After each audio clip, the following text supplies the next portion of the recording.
তত্ত্বাবধায়ক সরকার ৯০ দিনের মধ্যে নির্বাচন করতে পারলে অন্তর্বর্তী সরকারের কেন ২ বছর লাগছে তা নিয়ে প্রশ্ন তুলেছেন বিএনপি স্থায়ী কমিটির সদস্য গয়েশ্বর চন্দ্র রায়। জাতীয় প্রেস ক্লাবে এক আলোচনায় তিনি আরও বলেন, জুলাই বিপ্লবের আকাঙ্ক্ষায় এক একজনের এক এক রকম। ৫ আগস্ট সফল হবার পর তা ভিন্ন ভিন্ন রূপ ধারণ করেছে। ৩ মাস ডান বা মধ্যপন্থা সবার সঙ্গে আলোচনা করেই তাদের মতামতের ভিত্তিতে বিএনপি ৩১ দফা প্রণয়ন করেছিল। এখন দু একটি দল পিআর পদ্ধতির কথা বলছে। একই সঙ্গে সবাই জেল জুলুম মোকাবেলা করলেও এখন ব্যক্তি স্বার্থ হাসিলে সবাই এক সুরে কথা বলতে পারছে না বলে অভিযোগ করেছেন গয়েশ্বর চন্দ্র রায়। সরকারের মেয়াদ হলো অনন্তকাল, যতদিন থাকবেন ততদিন এটা বৈধ।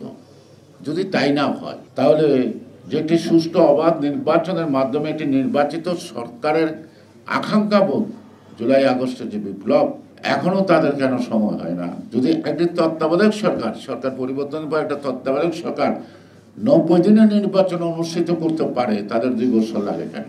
আর হাসিনা সরকার ছিল ফেসিবাদ, বোঝা গেছে এটা ফেসিবাদ সরকার। এই সরকারটা কোন বাপ? সরকারের কোনো কাজকর্ম আছে চোখে পড়ে? ৩-৪ জন ছাড়া কেউ কোনো কথা বলে? মন্ত্রণালয় কেমনে চলে, কোন মন্ত্রণালয় কি হচ্ছে কোনো খবর রাখে?